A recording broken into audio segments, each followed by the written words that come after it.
Ladies and gentlemen, welcome to another episode of the Fitness Uncovered podcast, the podcast where we uncover the truths and the lies of fitness. All of them. Gentlemen, please introduce yourselves, introduce your Instagrams, plug yourselves. All right. I am Andres. You can find me on Instagram at AC_performstrong. I'm Jose, and you can find me on Instagram and TikTok at Lifting for the Better. Nick Barbosa, NB Performance Training on Instagram, and NB Performance on TikTok as well. Today, we will be answering the questions that have been asked to us on our Instagram. Very good ones. We put up our little bubbles over there of questions, and people that follow us submit their questions. And so if you want to participate, watch out for us on our Instagram. We'll be asking more questions. We'll be doing more of these. Cool. Moving on to the first question. I'm going to pick them pretty much randomized here. By the way, Do it. we don't know. So I think Jose's the only one that knows all of the questions because he's the one that made the note. I think he's the one that got the most haven't questions, read too. Through every single one of them. So some of these are going to be very on the fly. So we're going to Yeah, get some really very genuine answers. Genuine I responses. personally haven't looked through most of them because I don't have any Yeah. people that engage with me for that. So I cheated a little bit because I know them. Yeah. yeah, nice. Yeah. We Cool. texted him our questions and then he wrote the note. So he knows more. I'm going to start with a very good question.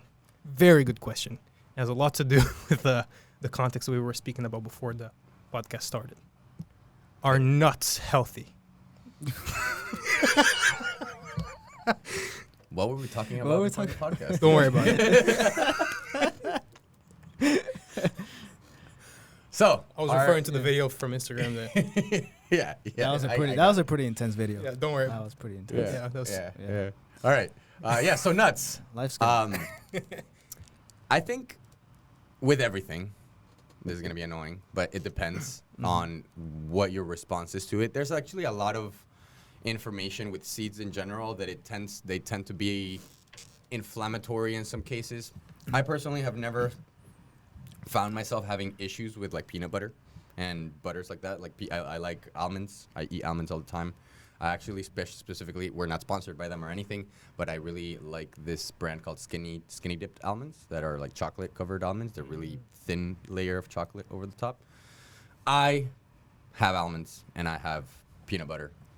Frequently, actually, we just had a peanut butter and jelly burger right before that was delicious. this podcast. Yeah. I don't have any problems with nuts. Some people have problems with nuts. So if you have problems with nuts, don't eat nuts. If you don't have problems with nuts, it's a good source of calories that you could potentially get some good calories from. It's also a whole food. So I'd prefer that over a protein shake or, something that is more processed, for sure. Yeah, definitely. Unless you have any nut allergies, nuts do provide a good amount of vitamins and minerals, like magnesium, zinc. It also contains fiber.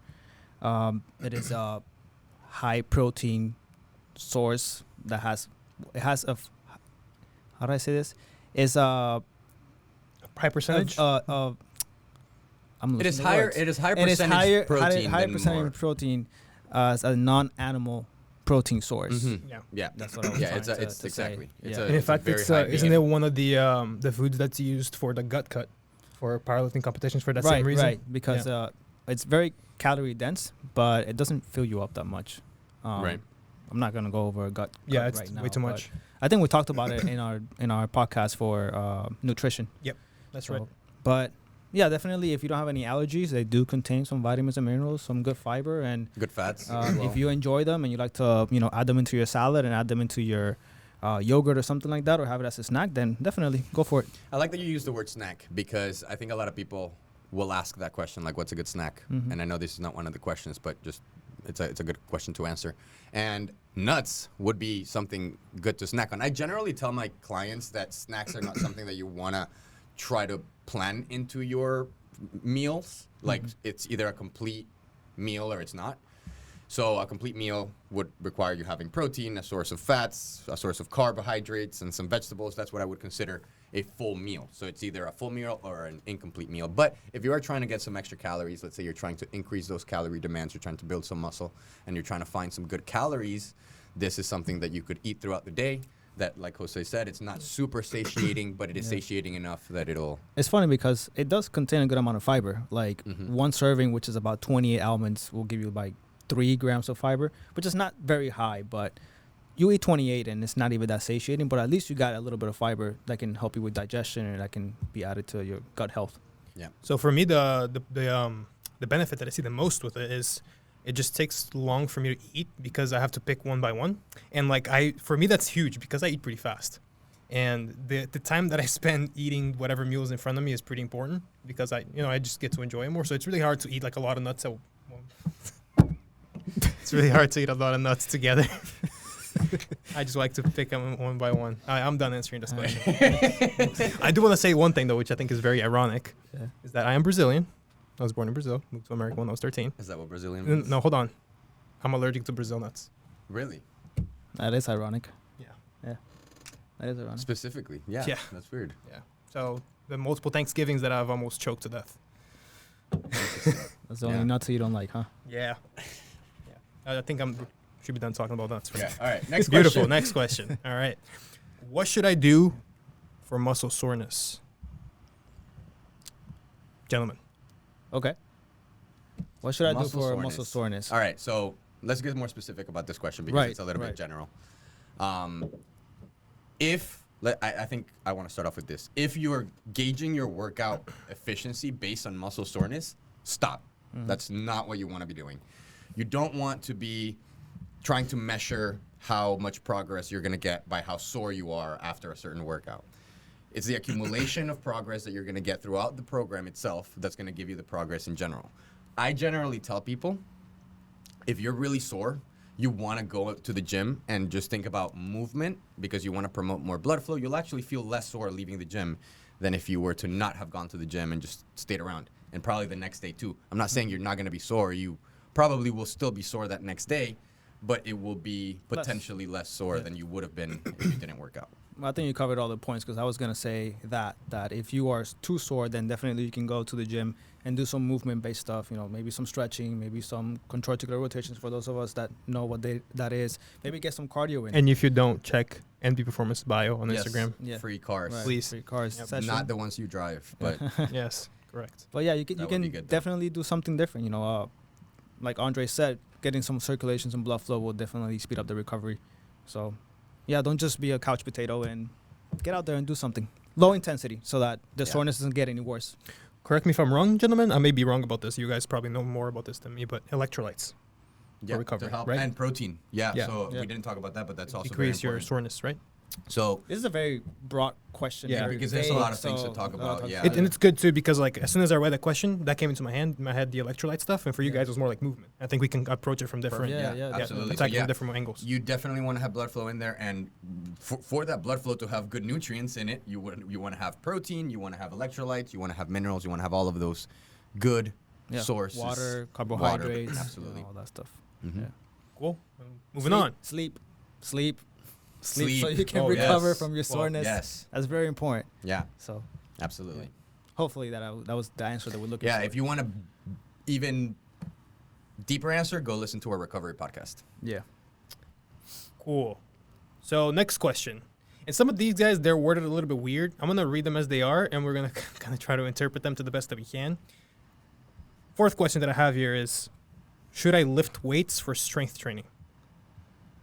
I think I know what they're I think I asking. know so too, and I think we have a very peculiar answer for that, Yeah. the three of us, Yeah. given our background. Yeah. So the question was, should I Lift weights lift weights for strength for training. strength? Yes, that is one way to do it, but you can also use your own body weight to build strength and muscle mass. It's not very popular. Yeah, people Yeah. prefer to do the barbell stuff because gets a lot of views. But also, if you are, for example, a calisthenic athlete or a gymnast, they are the masters of bodyweight training, and they're the ones that they have pretty good physiques, amazing physiques. They look like amateur bodybuilders, some of those Yeah. gymnasts. So if you know how to progress those bodyweight movements to make them harder each time, or each month or year, then definitely your body's gonna have to respond by getting stronger in order to handle those movements and make the movement easier. Because your body at the end of the day just wants to preserve energy, and that's why we build muscle so that the next time that we do that certain task, it's easier for the body to do. Mm-hmm. So if you know how to manipulate those movements to continue to get better and stronger, then yeah, you can definitely build muscle without having to lift weights, and build strength too. Like Yeah. your muscles don't understand if you If are you're carrying a dumbbell. carrying a dumbbell or not. It just understands the force Force. that is Yep. being placed upon. So That's where I wanted as to long- take this. as long as It's- you know how to manipulate that force, the muscle will respond. Yeah. I think we first need to define what strength even is, because I think a lot of people don't even know. They think it's the weight on the barbell, but Mhm. not necessarily. Mm-mm. Strength is just the amount of force you can produce in a specific task. So it's really That's measured just in it. newtons, not Correct, in pounds or kilos or whatever other metric that you're using. exactly. And so that can be built in a variety of ways. It's not necessarily, it can be specific to a movement, like in the case of powerlifting. Sometimes not. If you're not Right. a highly specific athlete like powerlifting is, you can express strength in many Different ways, Yeah, yeah. oh yeah. Absolutely. Yeah. So yeah, exactly. I think You that can measure have the strength, for external- example, of just like your elbow, internal and external rotations, like Yeah. pronation, supination. Are you a strong powerlifter or are you a strong human? Those are Correct. two different. That's a huge There's question. two different things. Are you strong at the squat, bench, and deadlift, or are you strong in general and they Right. translate to the squat, bench, and Right. deadlift? Those are very, Exactly. very different questions. Like if you have a huge deadlift, but I take you into some walking lunges and you're shaking with 60 pounds on each hand, you know, there's some other aspects of strength that you could be training. And the reason that happens too, that's good to remember, is that the reason that happens is because your nervous system gets adapted to certain movement patterns, and it highly specializes in them, as opposed to just being well-rounded in everything.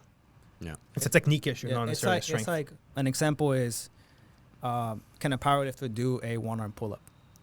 You know, it's like I Right. don't see many No. powerlifters. They can bench a powerlifter that can bench 600 pounds. Most likely, you know, if they weigh like 200 something pounds or 300 something pounds, they're not gonna be able to do a one-arm pull-up. Yeah. Like that's a very difficult movement. You have to have a lot of strength in order to perform that. That's just an example, you know. So Yeah. I'm going to answer it this way. You would probably benefit more from having relative strength than having absolute strength. I'm going to define what those two mean right now. Absolute strength is how much weight, like Nick was talking about, how much weight can you put on a barbell and lift it. Relative weight, or relative strength, sorry, is how much weight can you lift compared to your body weight. So if you were to reference the weight compared to your body weight, is it, you know, double your body weight? Is it how many pull-ups can you do? Like those are the type of things that are going to be a little bit more useful. That type of strength for an everyday life is going to be a little bit more useful As than opposed to a squat, bench, squat, bench, and deadlift. Yeah. But we also have to understand that all of these exercises are ultimately tools to build muscle. So you want to have as many tools as you possibly can, and all of these tools will work on different things that will ultimately just help you progress further and further. I think that there are specific populations that should specifically focus on bodyweight exercises. We were actually just having a conversation about kids training. The one reason why I would like kids to train bodyweight exercises over necessarily loading them all the time is not because of what people think about stunting growth, which is not true. It's because I want them to feel comfortable with their frame of their body, especially as they're growing.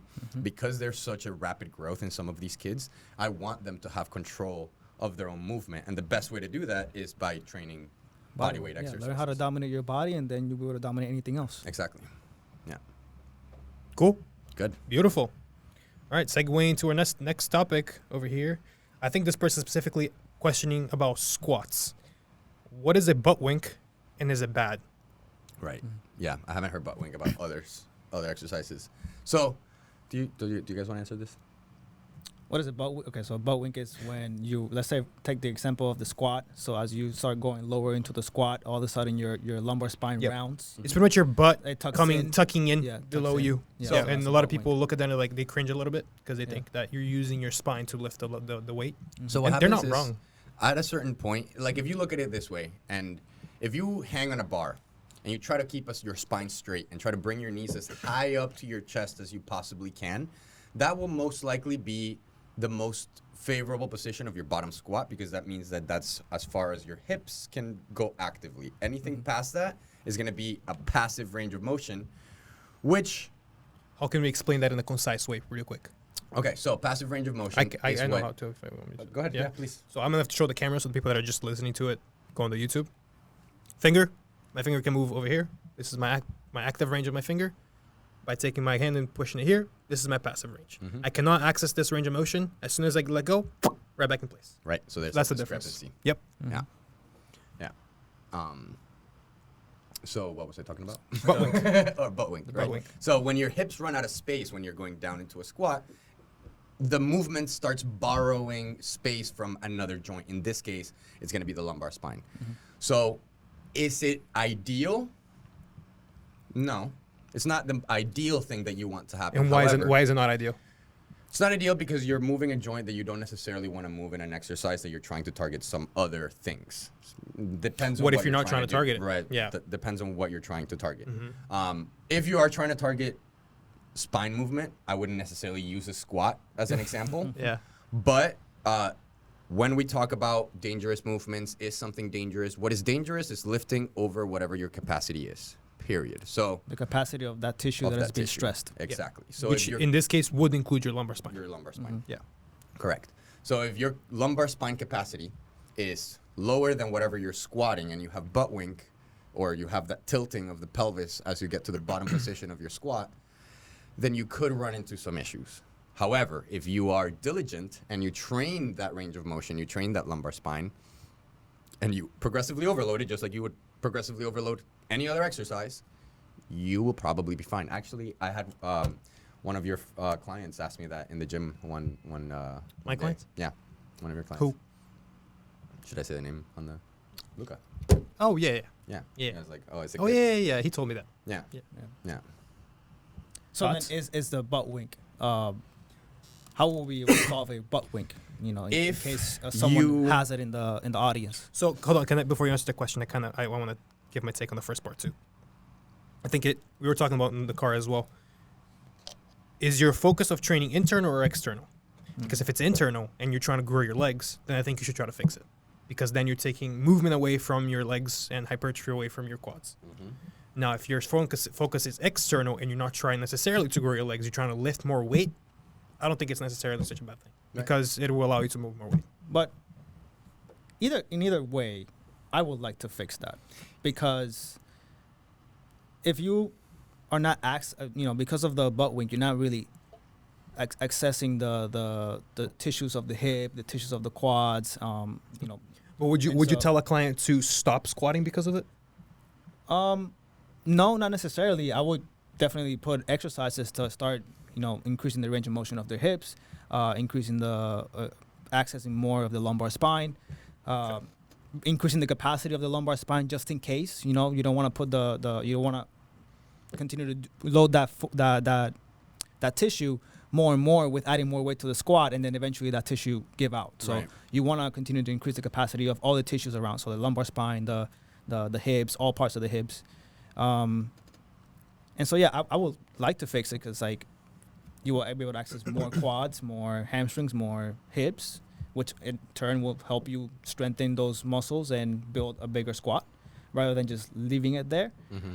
If it's working for them and they just keep going like that and they continue to lift more and more, even though they're not accessing new tissue, eventually they're still going to run into the problem. Yeah. Like, you always want to access more tissue, right? Because that's going to take you away, help you with your plateau. And if you're not working on it, Eventually- you might even yeah, lose more and more 'cause- over time. Right, because all the tissues are going to have a limit of how much they can adapt. So when they reach that limit, you're going to have to fix the problem anyways. You have to expand the limit. Yeah, you have to expand the limit, yeah. So to sum up everything we just said into two things, it's not necessarily bad, but you do want to have a goal of fixing it if it is happening. However, you also want to address the lumbar spine. So you want to do two things: expand hip range of motion and increase lumbar tissue capacity. That is the answer. Very concise. Yes. Very straightforward. I like that. That was good. Keeping the topic in the squat, I actually had a person reach out to me on DMs today about this. What is the best shoe to train with when you're in the gym? I think there's a lot of answers to that. I want you to go Yeah. first because you mentioned to us today that in the past, what was it, year? You can't find a post, 2 years, you can't find a post of this man on Instagram wearing regular shoes besides his Vivo barefoot. Pause the podcast right now, go to my Instagram and check every single post. And make sure you like them too. Make sure you like them, comment, share them, save them. And if you do that, comment on the very last one, here for the Vivos. Yes. So, I think it depends, honestly, because I obviously am biased when it comes to this question. I love barefoot training because it's had a very big impact in my functional training life, my level of pain, my feeling whenever I squat, whenever I do any exercise, and even my feet. I just feel more able ever since I've used, by the way, I'm talking about barefoot shoes. So there's a lot of examples of them. The ones that wear the most are Do you Vivo. want to show them? That one. Keeps your feet flat on the floor. Yeah, so what they have, Sponsor. I'll actually just take it off. Sponsor. And show this Sponsor for us. people that are They're- watching. They're wide. in the front. They're very wide in the front, which is how the foot anatomy is supposed to be. I'm actually pretty far from the mic right now. They're very wide in the front, so which is how the foot anatomy is supposed to be. You're supposed to be able to splay your toes. And this also gives you more surface area whenever you're doing any sort of exercise to create force through. What they also have is they're also very, very flexible, which will also give you the ability to create more feedback and response whenever you're weight bearing through your feet. You're gonna get a sponsorship. Bro, you literally just create a whole ad for Vivo Barefoot for right now. barefoot. Yeah. That's crazy. However, if you love squatting and you're a powerlifter, There we go. you should probably squat in the shoes you're gonna compete in. Yeah. So this question depends on what exercise you're doing. So for example, if you're doing a front squat and you're trying to target quads, again, we're talking about external versus internal training. If you're trying to target quads, squat shoes would be great for that. Also, you could wear Vivos and just wear a heel lift. But squat shoes would Or be great. increase your ankle dorsiflexion. Oh boy. Or increase range your of motion. dorsiflexion, yes. But no, we're not gonna get so deep. Don't worry about it, man. Don't stress out. It's fine. We're just giving out information. That's it. But yeah, so it It's depends. possible. It's possible. No, it is.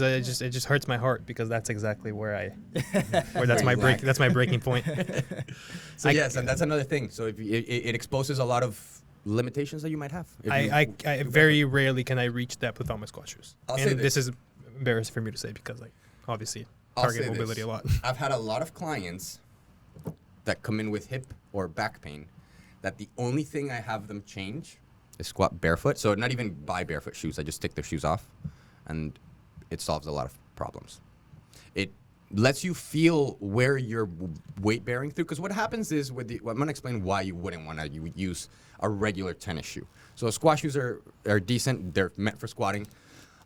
The reason why you wouldn't want to wear a regular tennis or sports or running shoe, which is what most people wear whenever they exercise, is because it's very cushiony. That's going to prevent you from feeling the floor. If you try to press into the floor with the side of your foot, there's a cushion. So there's going to be a buffer of how much force you're producing and when that force is actually responding. So like if you're trying to stabilize your actual body, it's actually harder.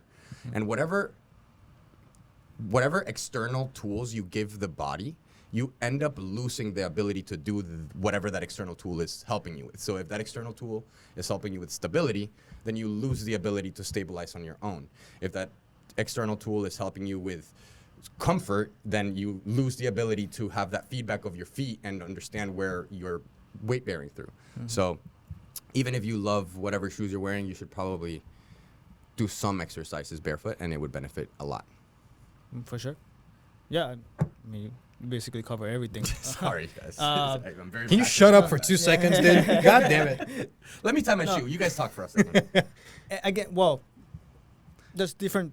Like you said, it all depends. You know, what do you prefer, and what do you have? What are your limitations? You know, what's your goal? That's too? always Because- the answer, isn't it? Yeah, It depends. It depends Yeah. because, like you said, you can use the high heel shoes to access more quads for your squats, because you'll be able to stretch your quads more since you're able to get deeper. But you can actually squat with flat shoes. Mm-hmm. Yeah. So it depends on what you want, what Yeah. you're looking for. Yeah. So against the person will have to ask the question: when should I use the flat shoes? When should I use high heel shoes? When should I use barefoot? When should I go barefoot? Things like that. It depends on I think a better question is, what shoes should you not train with? Right. Because And- there's certainly an answer there. Because I think I find it very rare that the person can get away with training with something like a running Yeah. shoe in the Well, gym. it depends. Yeah, if you don't want to squat with a running shoe. Right. Yeah, Exactly. I would say if it's like It's an too- exclusively like an upper body workout and you're not really you're not pushing anything off the floor, I'd say Then that's okay. fine. Yeah, that's okay. Yeah. Yeah. But more at that point, bro, just go with your regular shoes. Like, Yeah. Yeah, Some and gym I see shoes. all these people that have like these huge they look like bubbles. On the, Is it the Nike that Shocks for or whatever? Nike, yeah, for running. terrible Yeah. for your Or feet. the Air Max? Just whatever. terrible for exercising. Even terrible for running. They're running shoes, and they're not good for running because what'll happen is let's get away from strength Guilty. training for a second. Yeah, yeah. So Wanna show can the you camera? actually show that for a second. Yeah. Yeah. Gotta get weak feet, man. Weak feet don't eat, bro.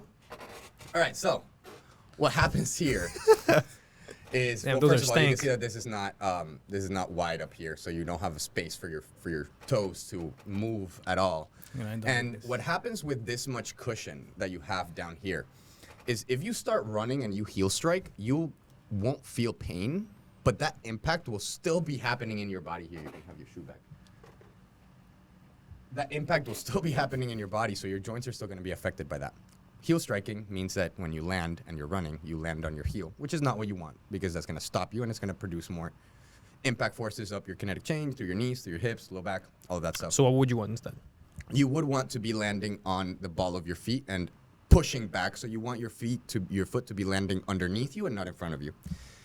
A very cushioned shoe will not let you, like if you go outside and you try to run barefoot right now, you probably won't heel strike. No, it's gonna hurt. It's gonna hurt.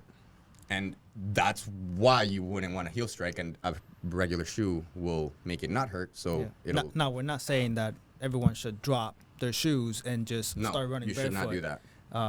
You can run barefoot, just don't try to run a marathon right away.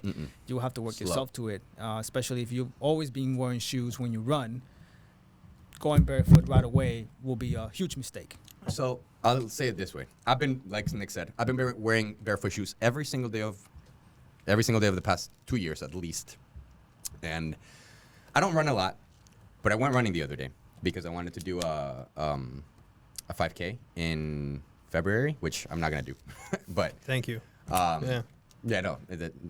I went running, You don't so wanna this is be- what happened. You don't want to be a hybrid athlete, No. bro, you know? Not right now. Do you want to tell them why you don't want to do a 5K? Oh, in I'm going February? to be doing a powerlifting competition. And who's going to be coaching you? Nick is going to be coaching me for this Oh. powerlifting competition. Interesting stuff. It is going to be my first powerlifting competition. I'm very excited for it. I've never done one. Obviously, my first one. I've never done one before. That's what that means. So anyway, Thanks for the clarification, by the way. anyway, Yeah. I went running the other day. Let's Mind get blown. back to topic. And I ran. I'll say I ran a mile. Not really a mile and a half because I was like going interval. I wasn't running the full mile and a half, but most of the mile and a half I ran for in barefoot shoes, and my feet were very sore for the following 3 days. And this is me having been wearing barefoot shoes every day for 2 years. It's just not something I'm used to doing, running long Right. distances with them. So you, just like with anything else, you want to introduce it slowly. Mm-hmm. Cool. That's it. Yep. Segueing the next topic, it's actually very applicable to this. We're staying in the same exact niche, which is running bad for you? I think that's a great question. With the Loaded. multiple answers. The loaded question. Again, the answer is It it depends. depends. It depends. Okay, so running like any other exercise, there's technique to it, and like any other exercise, you gotta slowly work your way to it. You know, when you're young, you're a kid. It's natural for you to do it, right? Because you're always running around playing with your friends, and so you don't think about how complicated running is, or is it affecting me negatively, etc. But if you have been a person that, you know, it's pretty grown, and you've been sitting on a desk for a long time, and then all of a sudden you just, I want to lose weight, and you start running, most likely you're going to run into little knee problems or hip problems because you're just not conditioned to do that anymore. Plus, if you don't have the technique, then you're just stressing those tissues that haven't been trained in a long time. Mm-hmm. But it's good too if that's your sport. If that's your sport, then It's also You- one of the most accessible forms of fitness that there if is. it's your sport and you enjoy doing it and you have the technique and you've been doing it for a long time, perfect. Yeah. Continue to run because you enjoy it and you're good at it, and it's helping you stay active. Mm-hmm. Yeah. I think it's just important what you said first about the technique. I think that people think that because it is the most accessible form of exercise, you can just go outside and run anywhere. You don't need to pay a membership. You don't need to have any equipment, anything. People that want to get back in shape, especially that back in shape, that's very common where like you start hitting your 30s and you're gaining some extra unwanted weight and you say, you know what, I used to run, I'm going to go run again. And then you start running into those issues that Jose was mentioning. And it's because you are doing an activity that's very high impact. That's one thing. And you probably have more weight on you than you did when you were running when you were younger. So it's a very repetitive, high impact activity that requires technique, like he's saying. And it also requires, like we have explained before, tissue capacity. Yeah. Yeah. Yeah. So running is not dangerous. Running while not prepared for running is dangerous. Just Correct. like anything. Just like Correct. anything else. Mhm. Yeah. That's a great answer. I like that a lot. Mm-hmm. All right. Gentlemen, next one. How often should I rest? Very simple, very direct question. Every day. Well, what do you mean? Okay, I'm How guessing often they're should- asking how. I guess in between workouts, in I'm between assuming. workouts. Yeah. What do you mean? How often should I? I guess should we can- rest? That's rest, literally the Rest in question. between. Okay. So we can answer multiple Answer questions. multiple questions. Okay, Yeah. so That's in fine. between workouts, what kind of split are you doing? Are you doing upper lower? Are you doing? Yeah, it's a very broad question. Yeah, it's a very broad question. Like, are you? So, yeah. Let's say Cut all the BS behind. Give one direct answer. That is best of your ability. rest until your muscle is recovered, and once it is recovered, it's not so sore. You feel like you can perform with it again. Then you can train the muscle again. That is a great answer. Yeah. Yeah. Oh. That is a great answer. I like that a lot. Or until you Because don't. it depends. Because if you If you do don't. legs once and then you're sore for a whole week, don't train. Or hold on. legs for the whole Also, week. if you're not necessarily doing hypertrophy training, if you're doing strength training, you might not feel the muscle sore, but you might feel wanna beat rest up. longer Beat because up. your You might central feel beat nervous up. Yeah, system- your nervous system beat up. So Yeah. if you're feeling weak, that's also another indication that fully you recovered. should probably rest. So I like that you said that because I had no idea how to answer this question until you said that.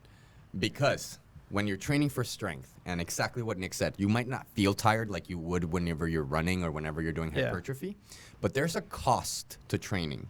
And if you're training max effort every day, you're not training max effort. At least if you're doing the same thing. Like let's say you're training max effort bench press every day. That means that the first day you did max effort, and every day after that you didn't do max effort. Because your central nervous system does not have access to that max effort anymore for a certain period of time, of course. So you want, like Jose was saying, that kind of depends on who you are. Some people have better recovery rates than others. How much real rest are you getting? Because we're talking about rest that's in time frame, but I'm talking about like sleep. I'm talking about recovery. Listen to our recovery podcast. Great episode. Great episode. So yeah, it depends. But Yeah, it depends. usually, I think, giving it, if you're sore, 1 to 2 days.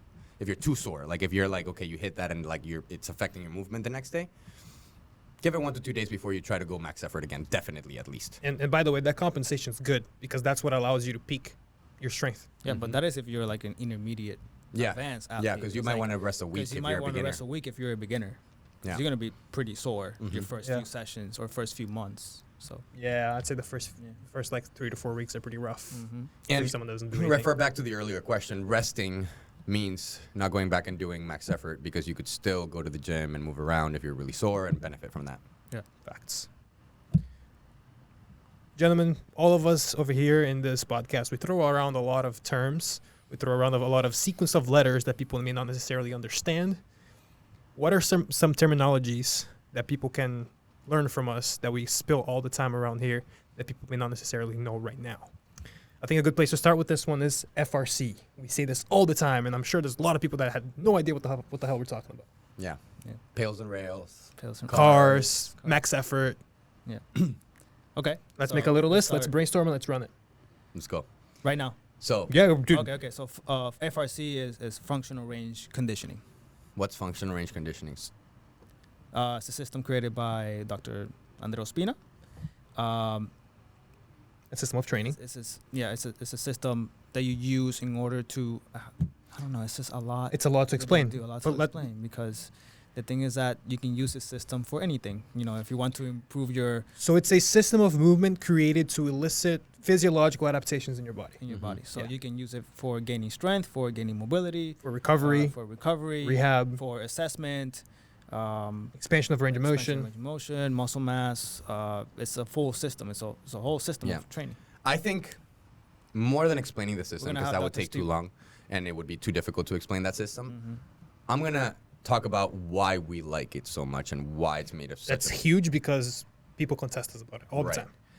So the reason we like it so much, or at least the reason I like it so much, is because it takes most certification systems will teach you tools of how to train a specific muscle group or how to train a specific movement. So therefore, you're going from the outside, you have the tool first, and then you assign that tool to a specific tissue. Internal response. Right. Yeah. So from external to internal. Right. Yeah. FRC It's reversed. flips that. So FRC goes internal first. What is the joint doing? What is the tissue that you are trying to target? What is that doing? And then you create contraction internally that will create an internal response that will then Create the either adaptation. hypertrophy or Whatever strength adaptation you're gains, trying to whatever. create. Yep. Right. So it takes it out of that exercise library thought process of like, okay, I want to train quadriceps. What exercises do I know that train the quadriceps? And you don't have to think that way anymore. And you can just understand what the quadricep does and make up your own exercises that fit the person or fit the situation that you're trying to do appropriately. It makes training more anatomically based, more anatomically sound.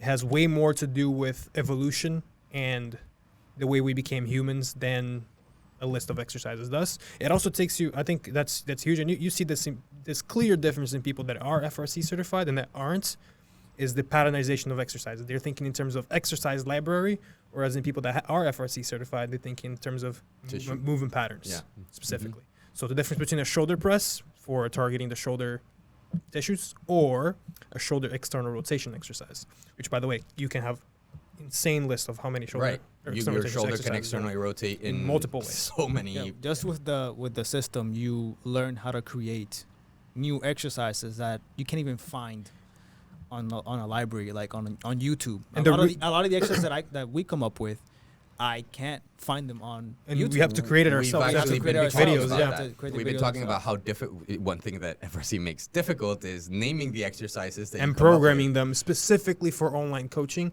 It is a challenge, huge challenge, because you write the best description you can on it. It's like people still have questions about it. People don't exactly get what the heck I'm talking about. And I think the reason that is so important. They're coming for us. Hold on. Cut it. No, it's not cut. You can, in the podcast is long form. You say technical difficulties. There was an ambulance. That We're was an sorry. ambulance. Continue. It's Okay. actually the first time that has happened. Yeah, that's pretty I bad. think it Anyways, happened You earlier can in do the breaks podcast. like that in the podcast long form. It's just don't have that in the clip. sorry guys, we apologize. Anyways, the reason that's so important is because it gives you more variables and more tools to. The more weapons you have, the higher the chance of you winning the war.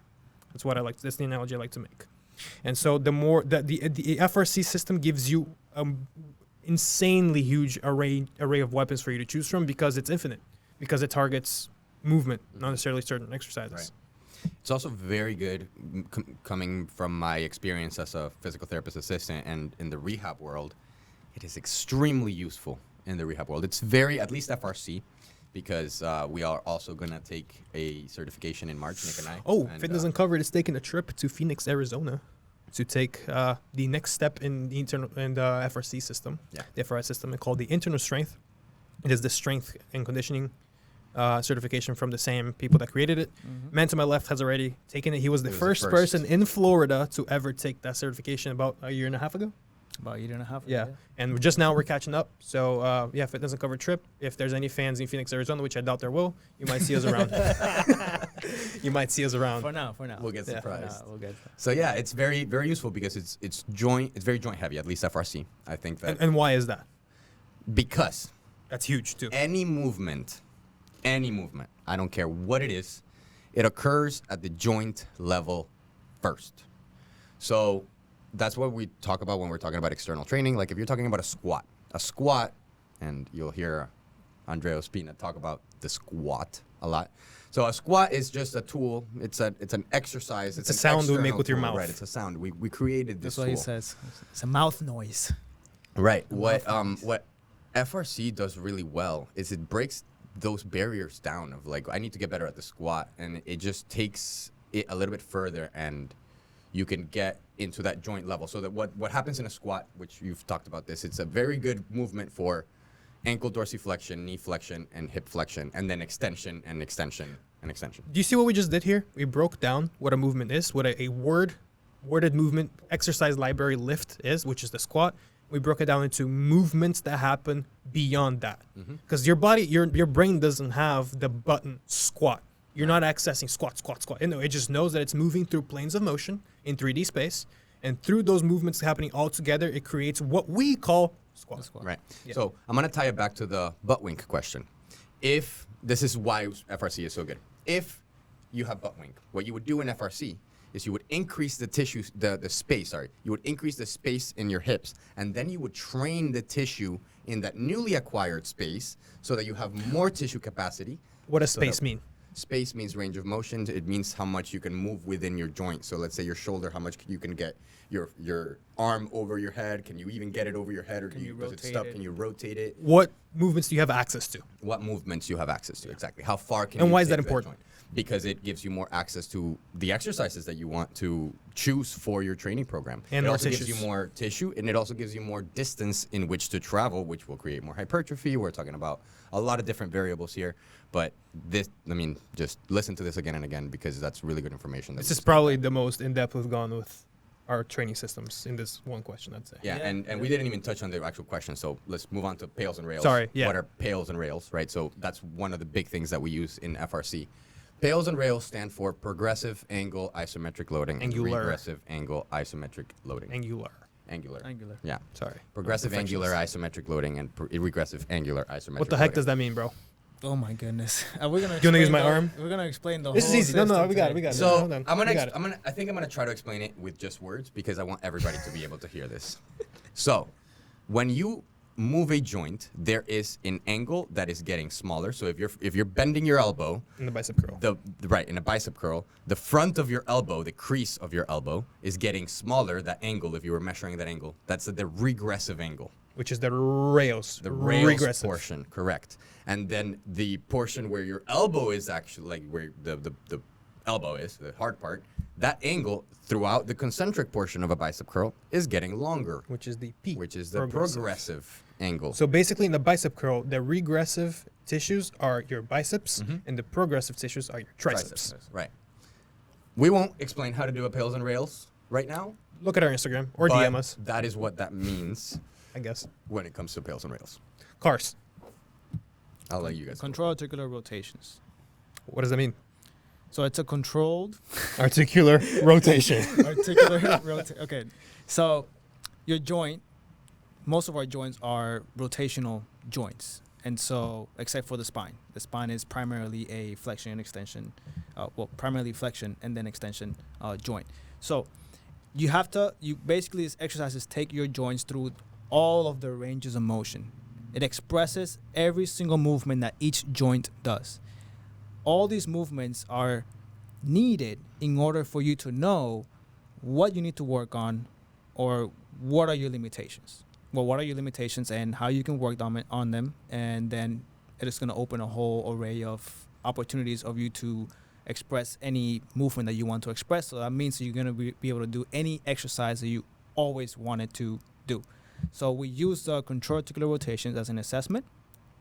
We also can use it as a way to speed up the recovery, because since you're taking the joint through a full range of motion at a low intensity, you're driving circulation to those joints, to those muscles, so that we can drive some proteins, nutrients, and we can recover faster.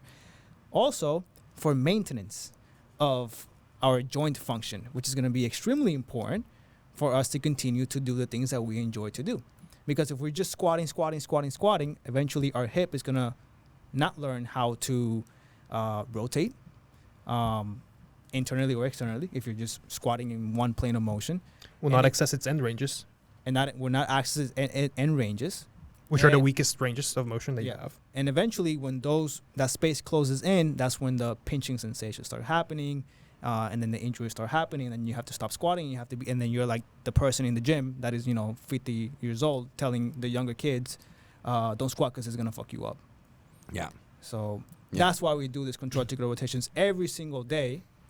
And we're not perfect. We do it most of the days, but not every day. Not But every day. most of the days we do, in order for us to maintain those ranges of motion that we have acquired with the system of FRC, doing the pails and rails, and other types of ways that they teach us to continue to improve our Yeah. joints. I think- Controlled articular rotations are the maximum expression that your joints can create, and that's important because every movement starts at the joint. And if your joints have a strong maximum capacity at every joint, you'll be able to do anything. Anything. And if you want to learn how to do I was that about to say and train start yourself. doing that, if you want to learn how to implement this into your workout every single day, or even if you don't train, this would be a great movement, a great habit for you to create. It's literally brushing your teeth for your joints. Right. if you want to start incorporating that into your life, check my Instagram and my bio. And by the way, it's brushing your teeth and making sure that you reach the back teeth. It's huge. Making sure you reach every single tooth. Because I was trying to make an analogy. That's an actual good one. The one I was going to make is, let's say you have a plot of land, and you only are taking care of, let's say that you're only, what is it called? Cutting the grass on half of this plot of land. The other half is just going to the grass is going to get so long that you're eventually not even going to be able to go into it. Right. That's exactly what happens with your joints if you don't consistently keep that maintenance going. And that's what cars do for you. It keeps Everything. cutting working. the grass. Yeah. Nice. That was huge. That was a lot. That was good. That was great. Yeah. You guys want to move on? Yeah, Yeah. I'm ready. Cool. All right. Taking the degree of complexity a bit lower here. Okay. Yes, please. How do I stay motivated to work out? You don't. Why are you relying on motivation to work out? You don't You do it. rely on motivation. So here's the thing. Use it when you have it. Use motivation when you have it because it is scarce. It is scarce? Scarce? How do you say that? Scarce. Scarce. Scarce. Yeah, so you don't always have motivation. So if you have it, I'm not saying don't use motivation when you have it. Absolutely use it. Don't overuse it either, because just because you're motivated, you don't want to have like a crazy ass workout just because you feel motivated that day. Follow your program. Yeah. However, ultimately, what is going to keep you consistent is discipline. And that is the only thing that's going to keep you going into the gym, because motivation is a feeling, but discipline you can work on and you can get better at. A feeling comes and goes. It's never going to stay forever. Motivation is a feeling, whereas Motivation is a discipline feeling. is a skill. Skill. And skills are learnable and transferable. You can train a skill. Think about the discipline as a muscle. The more you do it, the better you get at it. Mhm. So definitely do not rely on motivation. And what I tell my clients is sometimes you don't feel like working out, but sometimes those days that you don't feel like working out end up being the best training sessions. And actually, And why miss out on that opportunity? Think about that. I want you guys to think about that. When you're not feeling motivated to train, think about, I might be missing on a really good session today. Let me just go and give it a try. if all else, it will build Resilience. habits and Good resilience, but habits. Especially those days. The days that you want to go to the gym are not going to build the habits for you. Because you're going to want to go on to the day. You want to go to the gym Right. on those days. Right. The days that will build that discipline and the days that matter are the days that you don't want to go. Mm-hmm. And if anything, you know what happens to me at least? There's a lot of times that I don't want to go to the gym. A lot of times that I don't want to go to the gym until I start working out. As soon as I start working out, the Yeah, you do. endorphins hit, and then I get into the groove and sure. Yeah.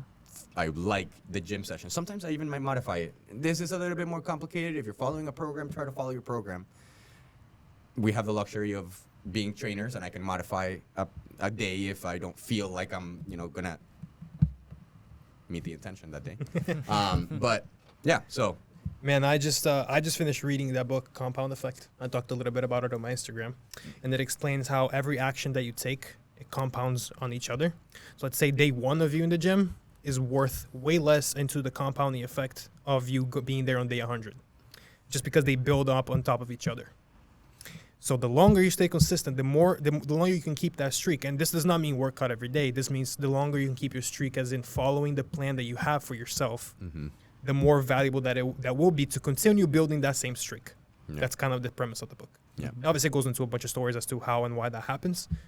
But remember this: the day that you feel like you don't want to go, after going for let's say 90 days, that day is worth way more than if you quit earlier. Yeah. So don't give up now.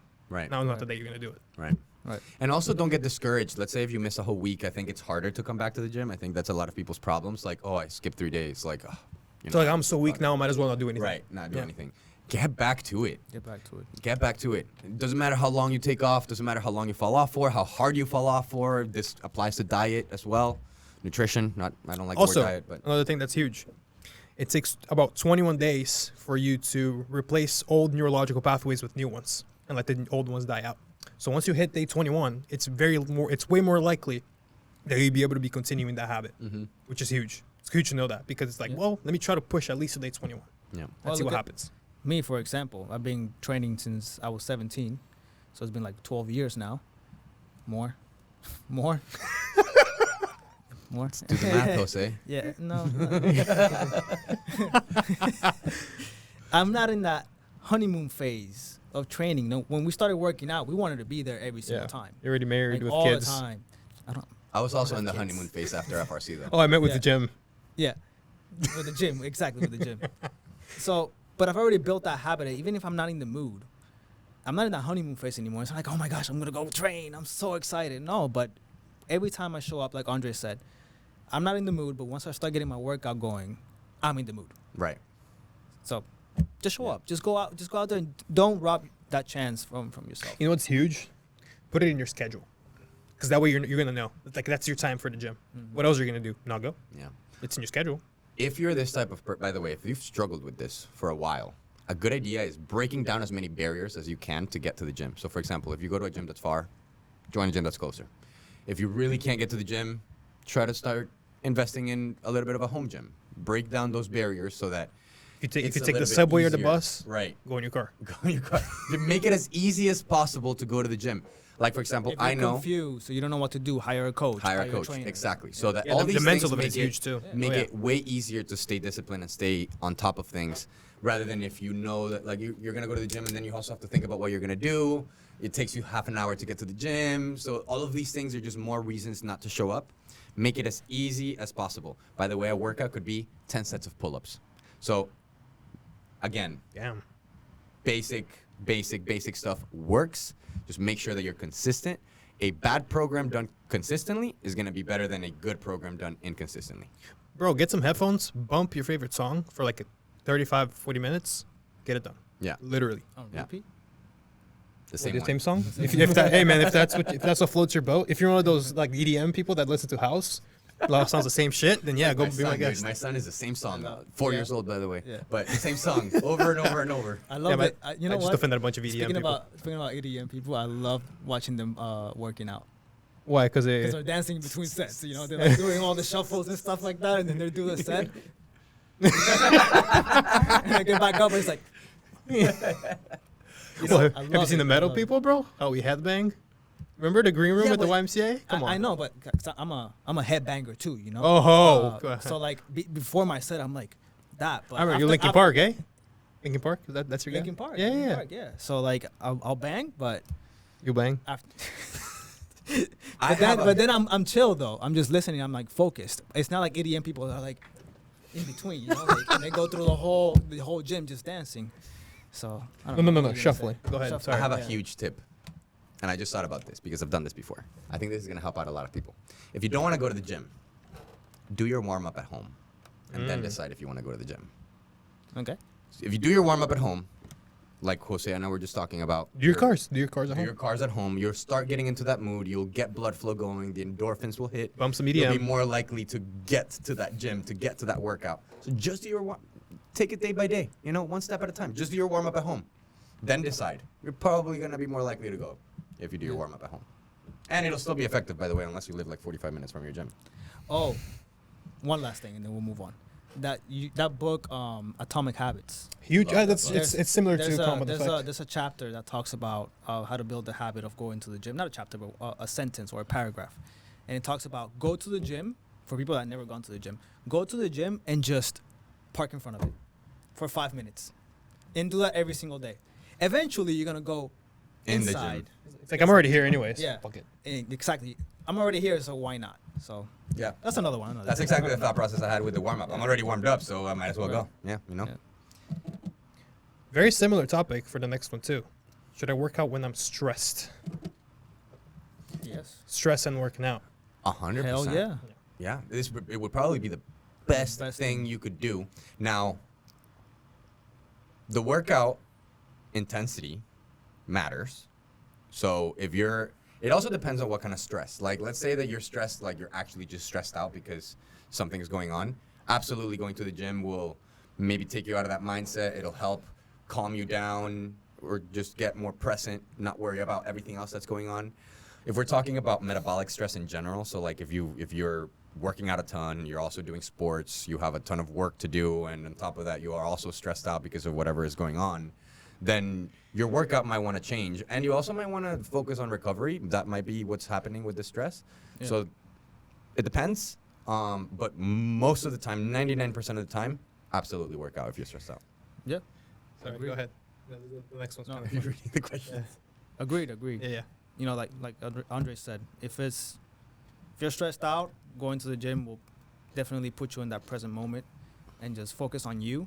It's basically probably the only time that you'll have for the whole day in order to focus on yourself. If you have a family, if you have a job, career, things like that. So, but if you are playing sports and you still want to, and you're stressed out, you can go to the gym, just go at a lower intensity Mhm. and focus on something that your sport does not, it's not providing you. Right. You know what's good too? And if you're a very social person like I am, you're going to enjoy this a lot. Make friends at Oh, the yeah. gym because that's the Yeah. only place you're going to be able to see them. And even if you don't want to go because you don't want to work out because you're stressed, at least you're going to go because you want to see your friends. Right. Yeah. And that you're there already, they're all lifting weights. Guess what you're going to do? Yeah. You're going to lift weights. But Right. don't be the guy that just goes to the gym to talk to people. And you know what? It's better than not going to the gym. And I'm just saying that because I'm going to a gym right now. Don't that's do very that packed. don't do that if you're bothering the people that Yeah, don't do wanna that if you go to actually my work gym.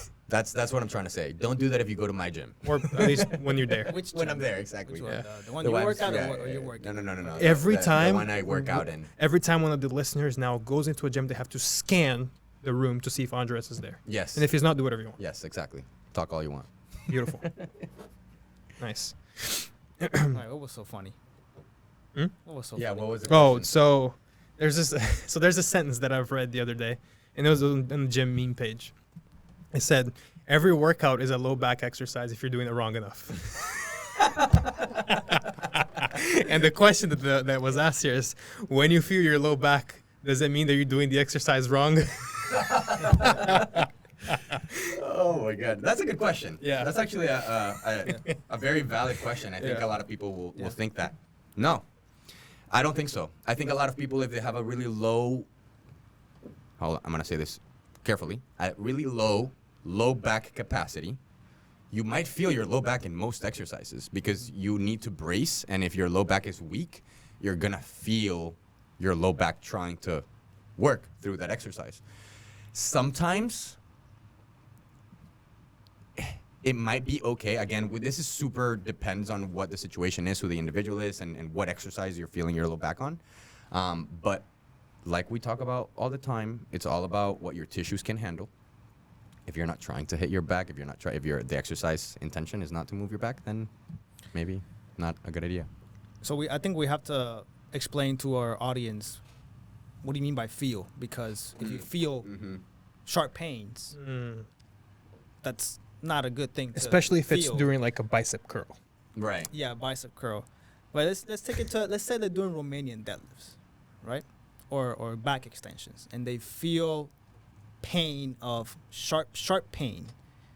Then yes, you might be doing too much Mm-hmm. on your lower back. Mhm. But if you're feeling your lower back burning like a bicep Mm-hmm. and pumped like a bicep, or like any other exercise that people, I'm saying bicep because it's everybody knows how to get a bicep pump. It's like the easiest pump that you can get. Then that's fine because you're training the lower back. Yeah. So I'll also say, like, if you've ever done a deadlift for a set of 15, that's the worst thing ever. Holy balls, man. you'll most likely feel your lower back fatiguing. But Yeah. again, you have After to you understand. throw up for 10 minutes, Right, you're yeah. going to start feeling low back. Yeah. So these Shout exercises. out to CrossFit. Yeah, shout out to CrossFit. These exercises involve the spine. Any exercise that involves the spine stabilizing is gonna involve the muscles of your low back. So you might feel it. This is it depends type of question for me. I think. So it's hard to answer, but in general, if you feel pain, like Jose said, stay away from pain.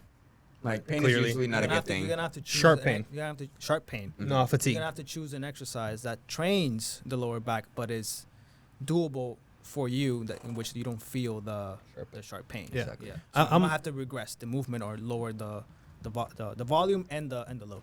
I think I'll take it back to the internal versus external. Because if you're not trying to train your low back from the internal perspective, as in you trying to train your glutes and hamstrings in the Romanian deadlift, but you feel it mostly in your erectors, probably not a great idea. Mm-hmm. But if it's just, are you trying to move as much weight as possible in a sumo deadlift, and it just happens that you feel it in your lumbar spine, so be it. That's a really good point. Yeah, Yeah. that's huge. Because your lumbar spine might be the one that is the strongest. Yeah. And it's doing most of the. Bro, I don't think I've ever felt my glutes burn in my life because my erectors take over everything. So, You will feel. oh, thanks, bro. Yeah, nice. Oh, do you wanna say what you're doing? Since I I want announced to. I want that to tell. part? No, I want to tell them that Andres is gonna start coaching me too. That's all I want to say. For Okay. now. All right. So We'll it's keep gonna it be a secret. surprise. No. I'm wearing a long sleeve for a reason. All right. I'm gonna stay with the low back. Actually, kind of. What are some of your go-to stretches or exercises for the sciatic nerve? Gentlemen, take You over. guys take over. Yeah. Stand it up. Let Jose do it. Yeah. He's the I'll go oldest. after. Yeah, well, I'll go after yeah, because there's- there's a lot of rehab on this. There's a lot of exercises that you can choose. I'm just gonna name like popular ones that people have used that have helped, like the pigeon stretch. That one is that one's like an example that you can use. Would you want to explain why? So the sciatic nerve runs from the top, Right the underneath top, the piriformis, yeah. piriformis. So when you turn your I'm not gonna say femur, your thigh. Mm-hmm. When you turn your thigh externally, which basically is when you're The front of your leg is moving to the outside. You bring your foot this way. Mm-hmm. Yeah. Bringing your foot inside across Yeah. your body. You get to stretch those tissues where the sciatic nerve is running through, and so you kind of like expand those areas where the nerve can now not feel pinched, Mm-hmm. and you're not gonna feel that sciatic nerve. That's just in simple terms. Yeah. I'm not gonna be like all like the obturator or the Yeah. and There's all that. so there's a few reasons why you might. By the way, this is what this is really called. Is neuropraxia, which is when a nerve gets pinched. This can happen to any nerve, not just the sciatic nerve. It's but just it the sciatic does- is it- the most it's common, The right? sciatic is very common. You also have like thoracic outlet. That's very common too. That's for like shoulder, arm problems. Dysfunction. Not as common as sciatica, but also common. The reason why rotation and the external rotation specifically in that case is so good, and let me explain why first. I kind of got off topic there. There's some reasons why this happens. Some reasons could be lack of range of motion, like Jose is saying. Also, inflammation. And inflammation can be caused by weakness, instability, and a couple of other things that could be fixed through strength training. So stretching is a very good tool because you want to have more space for the nerve to run through, but you also want to have less inflammation. And sometimes it might be counterintuitive to strength train something that is a little bit painful. However, if you understand the level of pain and you can maybe do some isometrics that I was gonna are say pain That's what I free. was going the to. Pales, yeah. Yeah. If you can do some isometrics that are pain-free, that will decrease the inflammation and most likely alleviate some of that pain and some of those symptoms. Stretching and doing isometrics specifically while stretching, which is what the pails and rails are, is going to be the best bang for your buck there. Yeah. Yeah. But other exercises could be the ankle dorsiflexion as well, because like the nerve runs really all the way like, to the ankle as well. Leg So- lowers, like supine leg lowers, Supine leg working lower, the, yeah. the hip flexor. Sometimes it depends again why the sciatica is presenting itself as that symptom, because it could not have anything to do with the piriformis. The piriformis is just usually what ends up running into the nerve, but it could just be instability. Yeah, whenever we're answering these questions, we have to take into account that we're answering them from the perspective of this is what happens to most people. Mhm. Yeah, Yeah, it's not like as to specific as some- we yeah. would like. Right. Yeah. But to give him an answer, stretching and contracting in that stretch position. Mhm. Isometrically. Isometrically, yes. Yeah. isometrically meaning not moving. Right. Yeah. So Yeah. you're pushing against something that is not allowing you to move, When that but you're tissue is stretched. contracting Like the that floor. tissue. Right. When the Exactly. tissue is stretched. When the tissue is stretched. Yeah. Yeah. Yeah. And at an intensity in which is not causing the pain of the sciatic pain. Right. So And I think the question was specifically stretches, but stretches Or are part exercises. of it. or exercise. But Yeah. exercises and also rotational. So isometrics would be great, but also rotation. So hip cars. Go to Nick's page, get the cars program and do that, specifically the hip cars and also the spine cars, and that'll help. Beautiful. Moving on. Gentlemen, we are Fitness Uncovered, meaning we uncover the truths and the lies of the fitness industry. And one of the biggest myths that I've been told personally as well when I was younger is that children should not lift weights because it'll stunt their growth. Thoughts, ideas, concerns, truth, lie? Well, that myth has been busted for over 2 decades now. Yeah, but I was also told when I was 13 that I could. I think there's a me, lot of people that still me believe too. it. Me too. I would have Yeah. started lifting when I was like 9 years old. Yeah. Because I mean, there's gyms don't allow yeah. kids to be in the Yeah, weight room. but not for that reason. Not for that reason. Yeah, Yeah, it's it's, more just for for safety reasons. for because they make a mess. Also, but parents tell their kids not to train. I And actually w- know that is why that became a thing. Is it the study? The was it German guy? Japanese, I Japanese guy? believe. one. Yeah. So I think it was in the 70s, if I'm not mistaken. Yeah, it There was right was- before, right around Arnold time. Right. So there was a study done in Japan that compared children that did hard labor to children that didn't do hard labor. And the children that did hard labor were slightly shorter, just not, they didn't grow as much as the children that didn't do hard labor. However, what we have to take into account with these type of studies is that there's so many variables that we're not accounting for. And if you know anything about just human development, you would know that people that are doing, especially children in Japan that are doing hard labor In the 70s. in the 70s are probably not being fed super well. So nutrition is a huge part of that.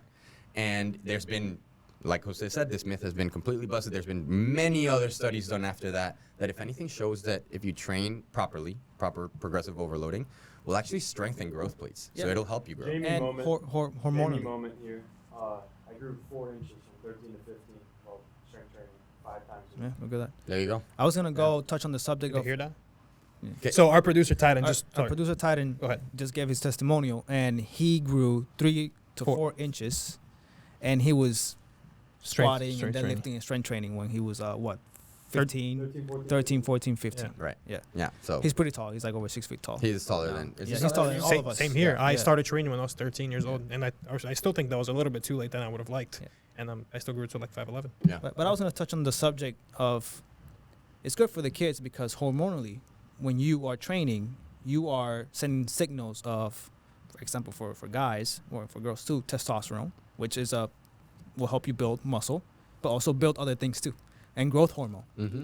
And so if you're giving those signals to your body of growth hormone because you're lifting, then you're sending the signal to grow. Yeah. And everything grows. So you're going to get taller everywhere. Now, what Andre said, you got to touch on that point of nutrition. If you're not eating And sleep. and sleep, if you're not eating enough, you're not going to recover. You're not going to grow.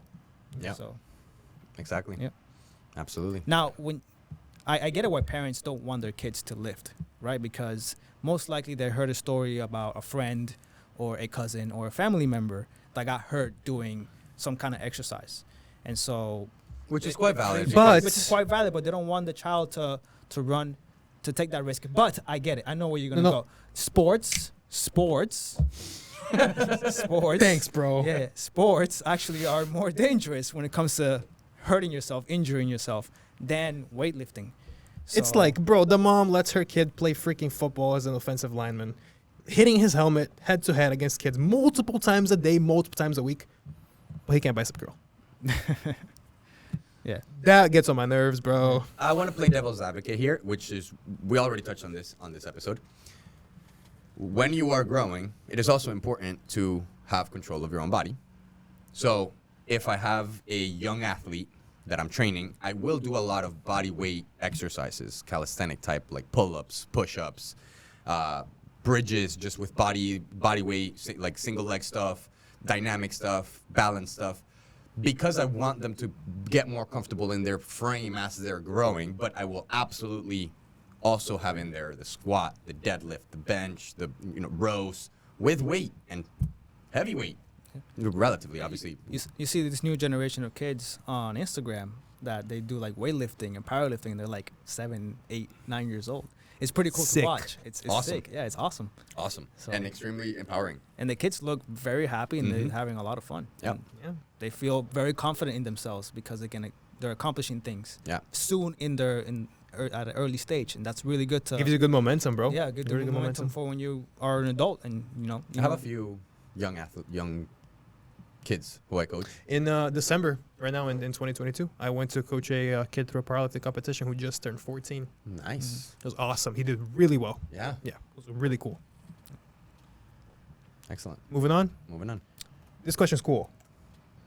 Should I work out my abs every day? I So did if you read want this question. abs, I really basically. like this question. If you really, really want abs and you're destroying them every day in the gym, is that going to help me have abs at the beach during my spring break party? No, No, and That's I was a- gonna say the same thing. Yeah, go ahead. No, because I mean, what's going to happen is that you're gonna get stronger abs, which is really good for you, and you're also gonna build muscle mass in your abs, so they're actually gonna get bigger, but they won't show, because in order for you to show the abs, you have to get rid of the body fat, and people need to understand that muscle is under the body fat. So if you push the muscle up, the body fat is gonna get pushed up too. It's not like the muscle is gonna get over the body fat. That doesn't happen. Okay, so if you want to show your abs, you have to get good with your nutrition. Mm-hmm. So did I answer that question? Yes, you did. Okay. Yes. So now moving, what you want to add? Go ahead. Yeah, I to it? do. I do want to add to that. Kind of along the same lines. If you are looking for aesthetics, you don't need to touch your abs at all, technically, because you could just show them through nutrition. If you get a low body fat, if you get low enough body fat percentage, your abs will show aesthetically. You also will have to be have able good see that. genetics, though. You do have to have good genetics. As As like in the genetics, insertions. not necessarily maybe in muscle In building. It's in. insertions, I was gonna anatomical. say in where your body fat is stored. Right. That's That can also be hormonal, by the way. Oh, really? Does Yeah. it change over time? It can. It can, right? Yeah. So if like your testosterone levels in men are low, they tend to Store more body fat around body the fat stomach. around the stomach and stuff like that. Rather, no, actually, I think it's the other way. They tend to store more body fat on their legs. If your testosterone is high, actually, you're Damn, my test is high as well. like dad bod. Bless you, bro. Scared. Bless you. Yeah, because I was gonna say, like, let's say you don't touch on your abs, Mhm. well, you don't train them, but you do get your nutrition down, and you end up losing a lot of body fat. There's some people that don't have great genetics for abs. Like there's Like some insertions? abs. There's some abs that look weird, and there's some abs that look great. Yeah. Right. So There's people that have 10 packs. There's people yeah, that have 4 people packs. there's people that have like exactly the 8-pack. Some people just have a 4-pack. And so you might lose all the body fat, but you're not gonna have that 6-pack of the guy that you probably admire who Right. has great genetics for abs. By the way, that you can never change for the rest of your life. Yeah. That's Yeah. something you can change. I mean, you can build muscle. Yeah, but do the- that won't give you But an that extra. won't give you. You will never. If you don't have an 8-pack, You're never gonna. you're get never it. gonna get the 8-pack. Now, I do want to Yeah. touch on some things that are very important. Jose is right. You do need nutrition and you do need to lower your body fat in order for your abs to show. However, if your abs are, given the fact that the abs are a very small muscle, it's hard to grow them to a degree that they're going to show over body fat. If you have more muscle, it will require less of a like body fat decrease for them to show. Like, let's say that if you start working on your abs and they become a little bit bigger, they might show at 12% instead of 10%.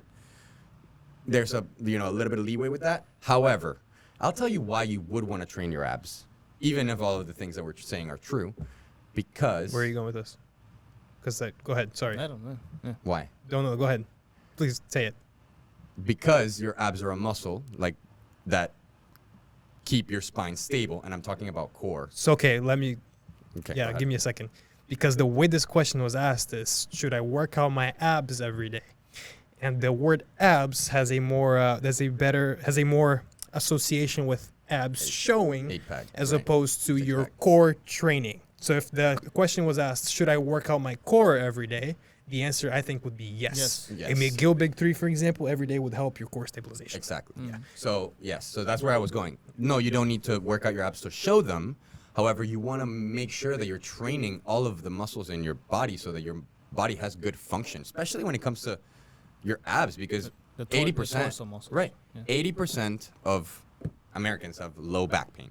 That's a stat. I'm pretty sure that was like 3 years ago. It might even be higher now, or somewhere around there. But having said that, if you're asking this question and you have low back pain and your core is not functioning properly, it's not strong, there is your answer. You definitely want to be. And by the way, so what does that look like? It looks moving your spine, so doing like crunches and stuff like that. That's fine, great. Being able to prevent movement, so anti-rotation exercises, anti-flexion exercises like a plank, Anti-extension. anti-extension exercises, Yeah. like the McGill, one of the McGill, McGill Big 3. Big 3, Yeah. anti-extension. Anti-lateral bending. Anti-lateral bending. So movements that produce like actually take you through the movement of the spine, flexion, extension, as well as movement or exercises that you are trying to prevent movement of the spine are key Big difference. So you Yeah. could train all of them every day. Well, But I- so like, for example, let's just give them like a little sample of how they can do it. So you could train one day, focus on flexion of the spine, which Mhm. would be crunches.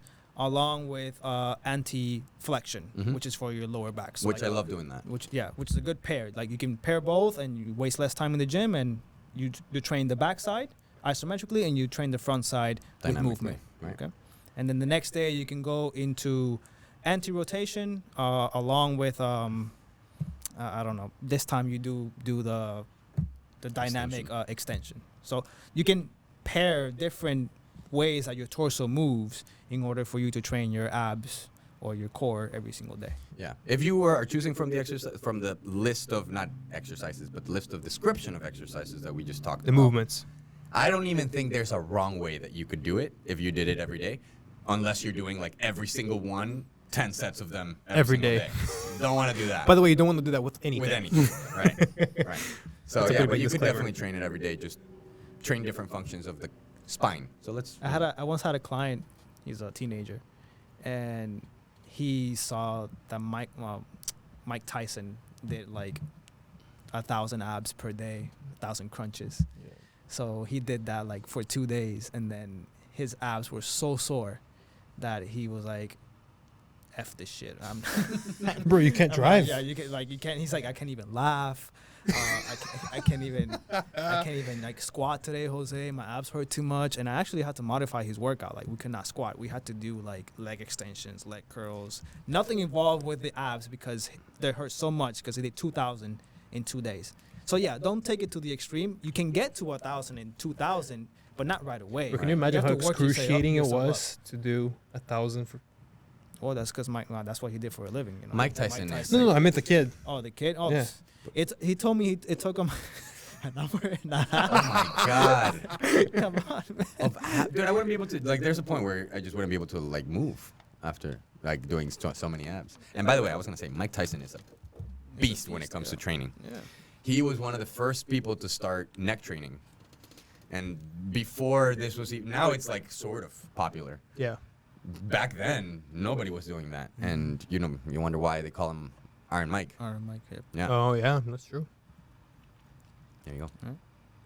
Moving on. Very simple question with very complicated answers again. Is it better to do more reps with less weight or fewer reps with heavier weight? Okay. Mm, Both. yeah, both. It depends. Yeah. Always. Yeah, it depends. Always. Yeah. What's your goal? Who are That's you? the What are you first- training yeah. for? Okay, so instead of saying it depends for this one, I'm going to give a general answer. Most people should be doing both. Most people should be doing high volume. Most people should also be doing low volume. By the way, high volume means more reps, Mm-hmm. lighter weight. Low volume means more weight, less reps. They both train different systems. We were just talking about this in the car on the way here about how, and by the way, what this really is just hypertrophy versus strength training. It's really what we're talking about. So lower reps tend to build both, and I know where you're going to go because it's time under tension. Let's just keep it very general here. Okay? I know where you're going to go. That guy, man, I don't even. Heavy. It seems heavy, like we're hanging out a lot. Seems like we're spending We're a pretty lot of much time we're almost together. married to the point where we started fighting every day. Yeah. God damn it! Imagine the trip together. It's gonna be insane. I'll word it differently for you. Thanks, bro. Heavyweight trains a different system than lightweight does. They're both good. And they both have their own benefits. I think everybody... And they both benefit each other. And they're relative, by the way. Yeah. So, like, what might be heavy for me might not be heavy for Nick. We were carrying some stuff before we came here today, as in some furniture. Some ladies stopped us in the building, and they were moving furniture around, and we had to carry their furniture for them because We helped them move. we literally helped them move, and we got here to the podcast to record late because of that. And we were moving. Where was it? This big wardrobe. Two of them. Two of those big ass wardrobes. For some reason. And I got here after we did all that, and my hand was like this. It was shaking. The reason for that is because Andres didn't have that problem because he probably has more slow twitch muscle fibers than I do, meaning he has trained with lighter weight and more reps probably than I have, given I am a fast twitch No. power lifter, A lot of as carries. opposed to man who does carries every day. So Yeah. there's a big difference there. It's just an example. But he's still stronger than me. Like, in terms of... In deadlifting. one rep maxes, so he can do, what did you, 225 on Not the bench? anymore, but yeah, 225. 225 for 15 reps on the 15 bench. reps. But what was your bench max ever? 275? 275. I cannot do 225 for 15 reps. I can maybe squeeze out like 8 or 9. But my last bench max was 306. Right. So just so you guys can see that strength is relative. Mm-hmm. It's an expression depending on what type of strength you're talking about. And that also opens up that question of like percentages, right? If your 1 rep max is this, then you should be training with that percentage. That's going to differ from person to depends. person. Right. Yeah. Exactly. Because that doesn't work very well for me. Because my high rep range is for Stronger. some reason way stronger than my low rep range. So then, to answer the question for this person, what does low rep, low volume do for you, and what does high rep, high volume training do for you? I know how I want to answer it, but I want to let Go you ahead, guys Nick. go first. You want me to explain what each does? I No, want what you- is what what are the would you benefits? say? Why do we? Because Andre said Yeah. we should do both, but why should we do So both? low rep, high rep, low weight would increase your time under tension, meaning that you would get a bigger stimulus throughout the week, meaning that you probably will build more muscle, Mhm. as opposed to heavier weight, low rep. It would be more targeted towards your nervous system and through neurological adaptations that are going to make you stronger at certain lifts, depending on how much you practice. Mhm. Yeah, that's I a think great that's- answer. yeah. Which is why you see, because I'm pretty sure you see the bodybuilders are much bigger than powerlifters, But they lift less weight. but they lift less weight than the powerlifter. I mean, they have a potential to get as strong as a powerlifter, Or but stronger. because they have more tissue than the powerlifter. But that's not what they are focusing on. They're just focusing on adding more tissue. It doesn't matter how much tissue they have. They don't need to make it strong because that's not what they're going to display in a bodybuilding show. They're Which is not- why you see people like Ronnie Coleman yelling, "Yeah, baby, let's go!" That do both bodybuilding and Bodybuilding powerlifting and because they tend to complement each other. Yeah. Yeah, In and a I'll tell certain you, way. I'll go a little bit deeper into why you would want to do both. If you're, let's say, if you're just trying to build muscle, why would you want to go for the low reps? Obviously, if you do it properly, more weight, more force will create a bigger stimulus than a lower amount of force or a lower amount of weight. If you are trying to just bodybuild, technically, you would want to stay in the higher rep range. However, if you want to use more weight to be able to do those higher rep ranges and therefore create a bigger stimulus that will create more hypertrophy, you want to also train in the low rep range so that your higher rep range you could use higher weights during your higher rep range. Yeah, and also one thing that the low reps do for heavy weight is, for example, let's say you only, because you have a whole chest, right? And so you only know how to use or fire 30% of your chest, okay? When you're doing like the chest press or flies or whatever. When you are lifting in that, heavy rep range, let's say 1 to 5 or 1 to 3, something like that, you're teaching your nervous system, your brain, to recruit more of your chest. So like in a training block, when you're focusing on your strength, on those low rep range, now you went from learning how to use 30% of your chest to now learning how to use, let's say, 40%. So now that 40% can be recruited when you're doing the hypertrophy work with the higher volumes. So that means you're going to grow new muscles that you never were able to access to or recruit before. So that's why you want to complement both, because it teaches you how to recruit more when you do low reps It increases your gains with exponentially high per intensity, rep. and then now you're doing the time under tension to make those new fibers that you learn how to recruit to become bigger. Also, it's just new. It's just And it's that's, just new and that's just a good enough answer to just do it. New stimulus is always Yeah. what you probably should be using to Mhm. further your progress. Yeah. I think that's a pretty good answer too. Yeah. All right, we're gonna move on to some questions that are a little bit more personal to us. I think at this point, our audience deserves to understand more about who we are, what we like, what we don't like. Starting with the question, what made you get into fitness? Wow. Why do you train? Why are you a trainer? And PTA.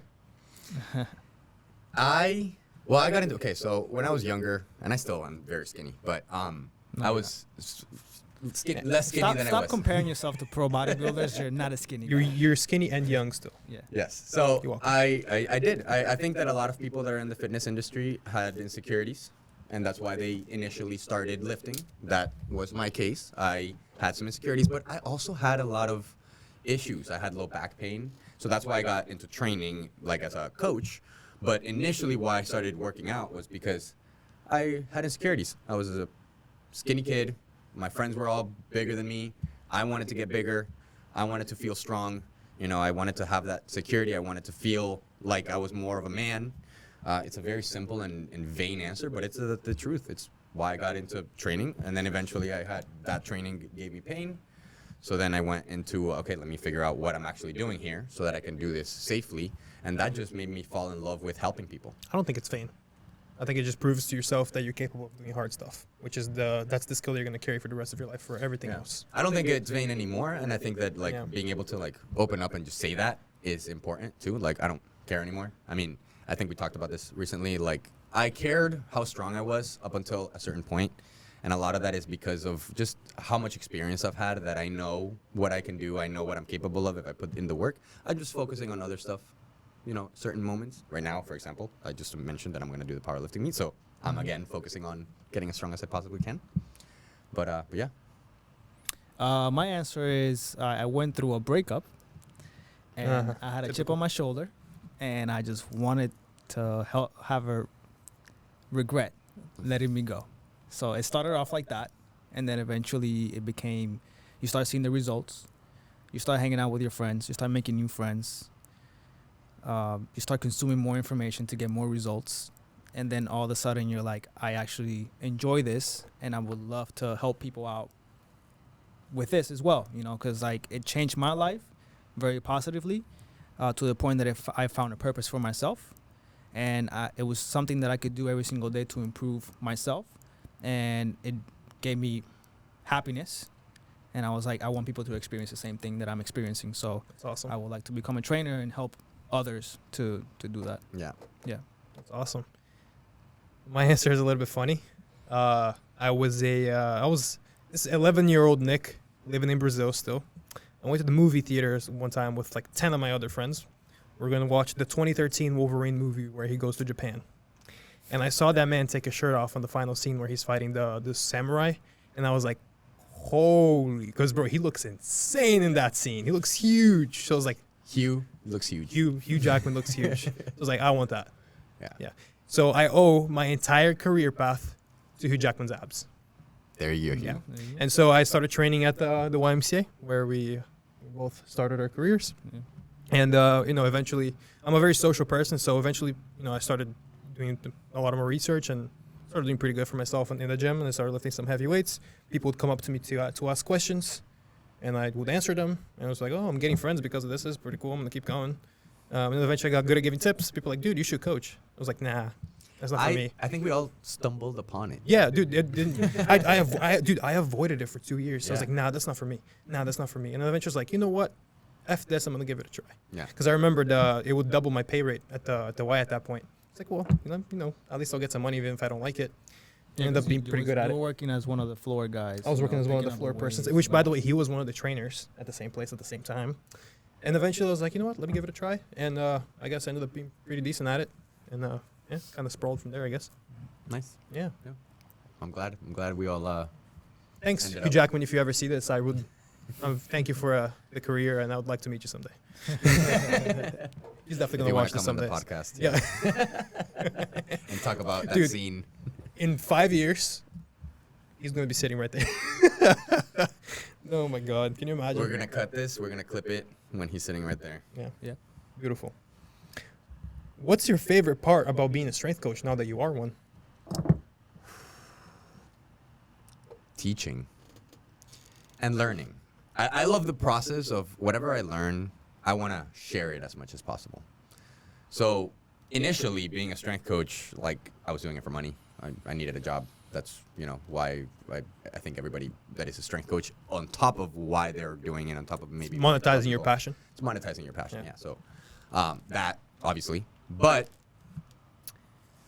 so the reason why I became a strength coach, right? No. What's your favorite part? What's of my it? favorite part? Yeah. Right. So yes, definitely the learning process. It is a forever journey, just like fitness is, just like working out is. Being a strength coach, being a coach in general, is a forever journey. You're constantly learning, constantly coming up with new information, whether it is anecdotal or actual research or certifications or experience or situations that you come upon whenever your clients are running into struggles or whatever. You're constantly learning and helping people and teaching these things that you learn. And it's just a journey, man. I love it. My answer is gonna be the same. Teaching. I think teaching. It's like at the top of the umbrella, because when you are passionate about teaching, people see that in you and they absorb the information better. And with that, with proper teaching, you can change people's lives in a positive way.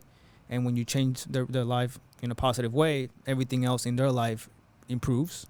And so not only are you teaching people how to train, but when they learn how to train, their impact is bigger because they start feeling more confident about themselves, and they start feeling like what happened to me.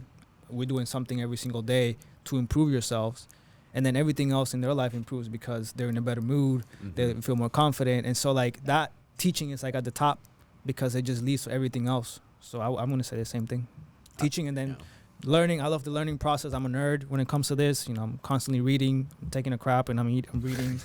It's like that. I'm hanging out with my fiance and I'm reading. She's on TikTok. I'm reading. I'm sure she loves that. Sometimes yes, sometimes no. Like she says that. She's like, I love that you're a nerd, but I also hate that you're a nerd. Yeah, it doesn't get better. Yeah. I'm telling you that. Yeah. But yeah, So, no, yeah. the teaching and learning. Teaching and learning. I just like telling people what to do. Yeah, that's definitely It's awesome. like whatever I put on the program, it's like I know they're gonna do it. It gives me a kick. Yeah, No, I'm just kidding. Making people suffer. So I think I like the social aspect of it. I'm a very social person. I like talking to a lot of people all the time, and I like the ability of me to transfer what I have learned and what has worked in the past, and use it again, prove it to myself and the client that will work to fix their problem. Specifically, a lot with people that are very OCD with their lifting. It's like, calm down. I got you. I like having that degree of Power. reliability that people can have on me. Yeah. It's like, don't worry, I got you. That gives me a pretty good feeling. I like that a lot. On top of teaching, I'm gonna say this too. I love seeing people progress. I love that process. Do you get more hyped when your clients hit PRs than when you hit yourself Yes, hit PRs? That is yes. great. Yes, Yep. and I do. the other thing too about this is it usually bleeds into other aspects of life. So if you get better in your training, if you build more discipline in your training, if you have more of a hardened mental thought process, that will transfer over to your business, to your family. That compounding effect that we're talking relationships. about. Exactly. Yeah. That, investing time a little bit each day, staying consistent, even when you don't want to do things, doing those things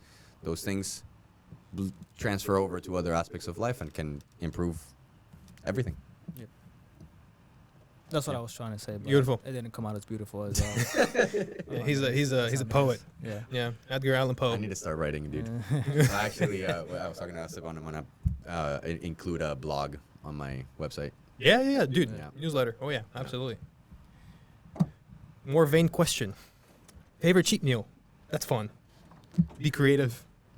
Do what you gotta So do. does this mean? When you're okay. not tracking, you say, today I eat whatever the hell I want. Okay. Barbecue ribs with. I'm very southern when it comes to it. So I like that. So barbecue ribs with corn. What is it? What is that? The muffin? Corn bread? Cornbread. Yes. Yeah, that's Cornbread and mashed potatoes. That's hot. That's my That's favorite hot. cheat meal. If I see it on the menu, nothing else matters. I think I'm gonna have to say a burger, dude. Oh, no.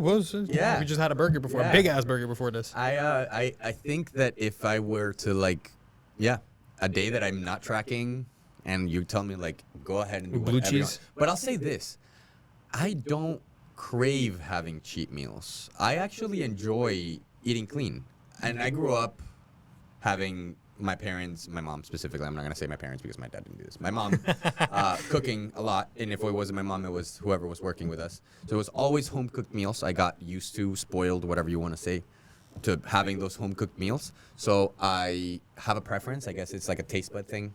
I don't enjoy eating out too much. I enjoy, if I have a piece of steak with rice and broccoli on my plate, Yeah, that's I love that, dude. Yeah. That's my favorite thing to eat. But if I'm gonna cheat meal in that category, burger. A blue cheeseburger, by the way. Yes. Yeah, what blue Nick said cheeseburger is is pretty good. Yeah. That's pretty good. For me, it depends on the context. If it's nighttime and I'm feeling like eating something that I'm not really Like sweet? necessarily eat. Actually, no. If it's nighttime, I'm saying pizza. Pizza. Yeah. Okay. Because I'm from São Paulo, Brazil. And it's São Paulo, Brazil is the city with the most pizzas made per night in the world. Interesting. Do you remember that place that I needed you to take me to? Piola? Yes. Yeah, the it's my pizza first job. place? Yep, Yeah. it's great. It's Yeah. pretty good. So I'm saying pizza for night, but every other time besides nighttime, and specifically when I travel a lot. If I'm traveling, I need like breakfast food, southern breakfast food, chicken and waffles, omelet and pancakes. I love that stuff. Dude. But I was just choosing Slaps. one. But Yes. everything that you guys are Yeah. mentioning, I love that stuff. Slaps. So I guess if you can say, if I were to pick one, I'd say omelet and pancakes, Okay. blueberry pancakes with syrup. Okay. Yeah, and ham and cheese. Oh my god, that sounds pretty good. I'm so hungry now. But yeah, I'm gonna tell that story that I told while we were eating that burger because I think like that kind of encapsulates this question. So 5 years ago, or around 5 years ago, I was doing a bodybuilding competition, and about 3 weeks.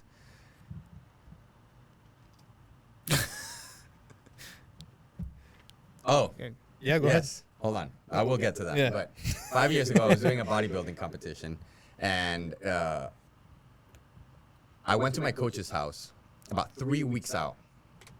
So I was very strict with my nutrition at this point. They all had peanut butter and jelly burgers. And I had never had a peanut butter and jelly burger before, but just the idea of it sounded perfect. Like, it was the only thing I wanted in that moment, but I couldn't have it. And for some reason, after that, I never went back to try it until today, before this podcast, where I had a peanut 5 butter years and jelly, later. and it was amazing. It Nice. was awesome. Great. 2 more questions for us before we wrap it up for the episode today. Number one's very simple.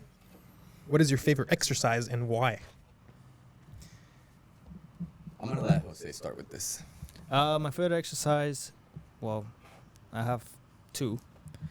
The muscle up, the ring muscle up, strict ring muscle up, not the kipping CrossFit muscle up, the strict ring muscle up, and the farmer's walk. Wow, the worst one. Why though? Why? So the ring muscle up because it's very technical. Besides that, it also requires great mobility for your shoulders. And wrist strength has to be insane because you're pulling up with your wrist flexed. I remember training for it. My wrist felt like it was going to tear, but eventually it got really strong to the point that I could do the movement. So I'm saying that because I felt very accomplished when I performed that technical movement that required not only strength but also high amounts of mobility as well. So it's a very complete movement when done correctly. And then the farmer's walks because every time I finish doing a set, my traps feel huge, even though they're not, but they feel huge. And my pump on my shoulders and traps and forearms is insane, and I just love that feeling. Sir? I'm going to answer this in the context of if I were to do one exercise for the rest of my life, what would it be? And that would be the Turkish get up. And it's because Hate that exercise. I hate it too in terms of like preference. Yeah. I don't love to do it, but it is very complete in terms of like all the things that you need to train this Turkish get up. By the way, I'm not going to explain what a Turkish get up is right now because it's way too complicated. We did a whole series of it on our Instagram. Yeah, Go look yeah, at his so- page. Or Go YouTube look. it. Yeah. Yeah, Yeah. facts. But it's very complete. I would do that, and it's also very, like you were saying, empowering is not the word that you said, but like you feel very accomplished when you get stronger at this. It's such a complex movement. It's like whenever I coach it, I break it up into 4 or 5 different progressions until you get to the full Turkish get up because it requires coordination, it requires mobility, it requires stability, it requires strength, it requires a proprioception, understanding where your body is. It requires so many different things so it checks off all of these boxes that normally you would have to have several different exercises in order to check off all of those boxes. That's why I love the Turkish get up because you can kind of check off 10 different boxes with just one exercise. Nice. By the way, kettlebell. I like that answer. Turkish get up. That's the hardest one, eh? Yeah. Yeah. I like that answer, dude. For me, the one that get the most kick out of it, probably the snatch. Because it's athletic, it's fast. It reminds me of playing a sport. And that's how I grew up, was playing soccer, because I'm Brazilian, stereotypical.